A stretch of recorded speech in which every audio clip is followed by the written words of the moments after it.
Thank you for your talk, Jennifer. Does anyone have any kind of question? Oh, you gotta say got it. Oh, I didn't say got it. Got it. Now you have to start over. As I was saying, I wasn't about to say anything that I can remember, so that really doesn't matter. Does anyone have a question?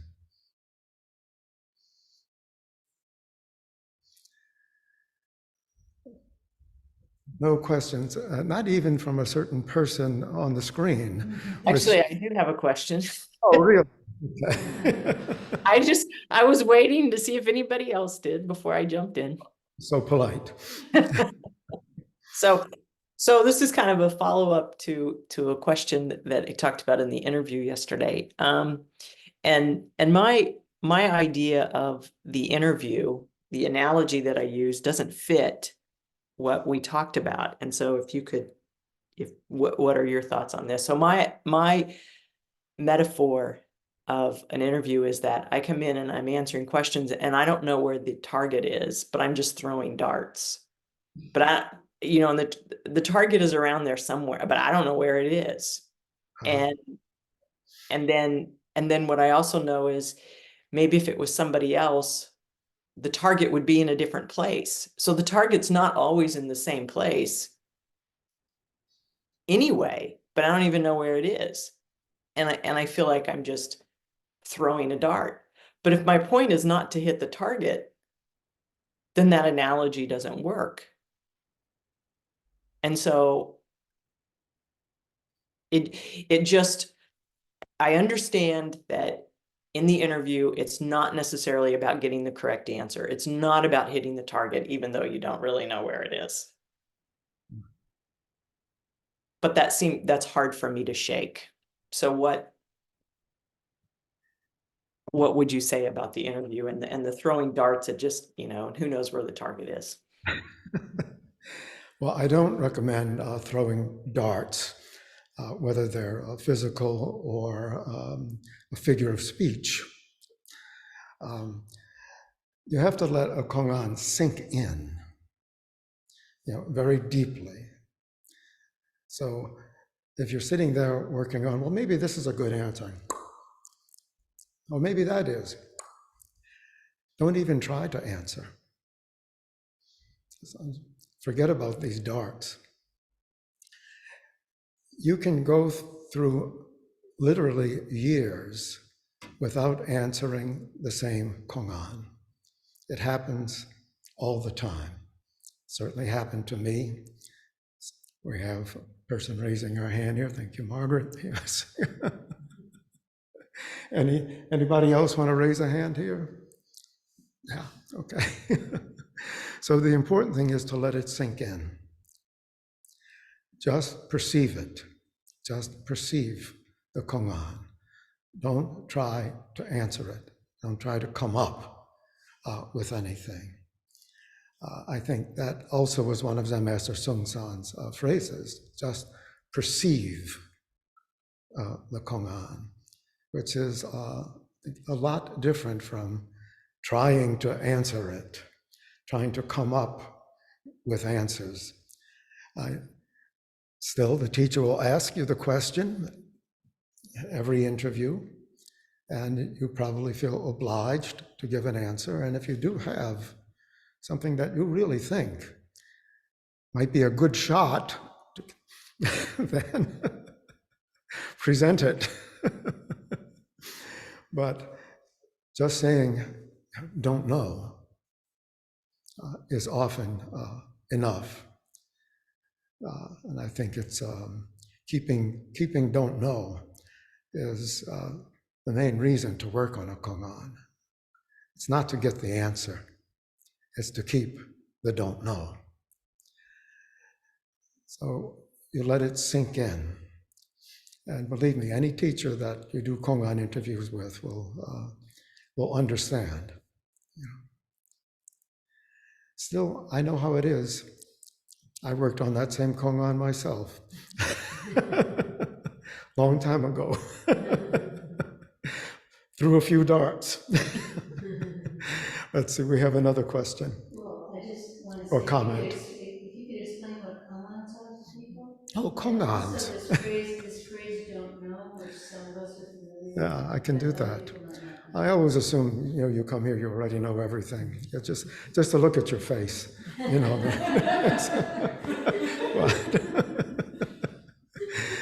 So kongan literally means a public case, so like a case at law. There are many collections of kongans. The two main ones are the Blue Cliff Record, which is 100 kongans, and the Mumonkan, the Gateless Gate, which is 48 kongans. And in addition to those, we have 365 kongans collected by Zen Master Seung San, and that would include actually many of the, not all, but many of the traditional kongans in those two collections I just mentioned. But many that he simply made up, or that he knew from his own training, but kongans that were not in the classic collections. So at first there were 10 kongans required for you to pass before there was any chance of your becoming a teacher. Give an example. Pardon me? Could you give an example? I'm going to give an example right now. They're called the 10 gates. Now, for instance, the first gate is, does a dog have Buddha nature, is the essential question. Well, Buddha taught that all things have Buddha nature, but a great Zen master once said, the dog has no Buddha nature. So which one is correct? And then maybe more directly, I ask you, does a dog have Buddha nature? And there you are, you have to respond. Now, we don't get onto the 10 gates before a lot of preliminary training, which may take months. So it's not like you're just completely thrown into it. You're kind of prepped to answer these questions. Doesn't seem that way, does it? And then when we all got to be too smart and answered the 10 gates, an 11th gate was added and a 12th gate, and maybe a 13th gate, which I'm not even sure of. Pardon me? Keep raising the bar. Yeah, keep raising the bar, right. It's an interesting phenomenon. It's not that teachers are giving away answers, I don't think, but somehow the Sangha as an entity is catching on somehow. It's really interesting to observe that over the years and the decades. So how did we get on to kongans anyway? Why am I explaining what a kongan is? Pardon me? Liz asked about that. Yeah, Liz asked about a kongan. Yeah, so don't be discouraged is my answer. I've worked on that same kongan that I know you're working on now, and it took a long time. So only go straight, don't know. Try for 10,000 years. I hope you live that long. Soon get enlightenment and save all beings from suffering. That's how Zen Master Seung San used to end all of his talks. Not that I'm ending right now, we still have a few more minutes. So thank you for your question, your bodhisattva question. Yes? Also, you said you used the phrase "don't know." I did. And a lot of people don't really understand what that means. A lot of people don't know what don't know means. That's certainly true. So, don't know has to do in our training with a great question. And realizing that you actually don't know is a kind of awakening. It's not an admission of failure. Like, don't know, shit, it's nothing like that. It's, how else can I put it? Don't know wipes the mind clear. So if you keep a don't know mind, your mind becomes clearer and clearer and less cluttered. We are always most of us, myself included, making up a lot of stuff. And maybe that's what brings you to practice. You realize that you've been making up a lot of stuff. So, don't know is actually it's a technique. It's not just a phrase that we use. You know, keeping a don't know mind. It does have the flavor of pidgin English, you know, a don't know mind rather than a mind that doesn't know. But which one would you rather, you know, have with you? Don't know mind or a mind that doesn't know? Terrible rhythm too, a mind and that, you know, so just strong, don't know. When you had an interview with him, he always had a stick. We do too, but we don't use it the way he used it. You know? Pardon me? This is Zen Master Sung San I'm still talking about. It's wonderful having someone in the back row to keep me in line. He also used the stick, poke it into your belly. Your center becomes stronger, stronger, stronger. If you sit with this great question, this don't know in every exhalation. I wish I had a long stick. You know? I could probably reach it, you know. So. And I know I don't do that at interviews anymore, do you? No, we don't. I think that was Zen Master Sung San, and that's it. And all of the people he made teachers, I think we understood. He did that. We don't do that. So don't worry about coming to an interview. There is a stick. It won't touch you in any way. Okay. Although sometimes we do say, "I hit you 30 times," and we brandish the stick, but we don't hit you even once, much less 30 times. So maybe that is all I have to say on that topic. Are there any other questions? No question from Charlie. Charlie is maybe thinking of a question. I'm trying to digest your responses in statements about the Konan right now, and I think it's very interesting, you know, how the history of that goes. Because one of the things that you mentioned was how, you know, maybe a sangha kind of catches on and so on and so forth. And I understand that with the Blue Cliff records, that at one time Zen Master got so peeved with the sangha that he took the blocks, the printings of it, and destroyed them. Yeah. See, this is serious business you're getting involved in. You know, we don't have any printing blocks though, and I don't think we'll burn any books either. So, yes. What is a sangha? What is that word?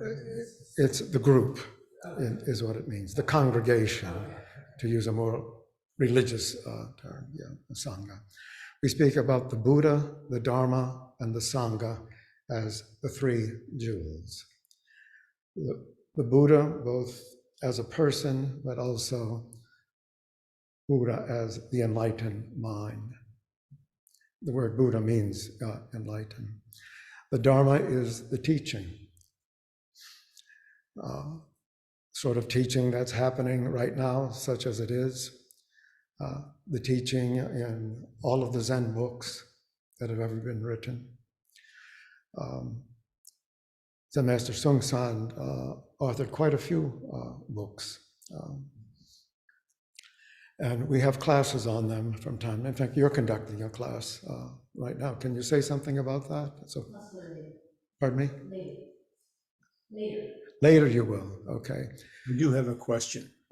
Can people still join the class, even though they haven't? We'll talk about it afterwards. We're not going to talk about this now. Did you have a question? I do have a question. Just to explain a little bit more. The purpose of all of this is to clarify our direction. Is that not correct? The purpose of all this, meaning our practice, The kongans, the kongan practice. I mean, it's not to see whether or not we can pass something. yeah, that's true. You don't get a prize, a merit badge or anything. You might not, even though you might pass all the kongans ever, you might not get Inca, which is permission to teach. You become a teacher, getting Inca. No, you can't expect to get anything like that. It is simply a very powerful technique for waking up, for perceiving your own mind. I don't know of anything like Kongan practice in any other religion or any other spiritual practice besides Zen. So it really is a treasure, I think, and I encourage you to continue with your practice, your Kongan practice, if you're already doing that. And I know many of you are definitely still working on Kongans, and it's greatly appreciated. And if not, begin it, as soon as you can. For me, it's really the heart of our practice, and it's a mind-to-mind sort of thing, and I don't mean that in any metaphysical sense, but really, it's minds coming together through these stories and the questions based on the stories. So you can read about Kongan practice if you're curious, and there's nothing wrong with doing that, but it's absolutely not the same thing as practicing Kongans. So that's the end of my encouragement talk. And it's time now for announcements.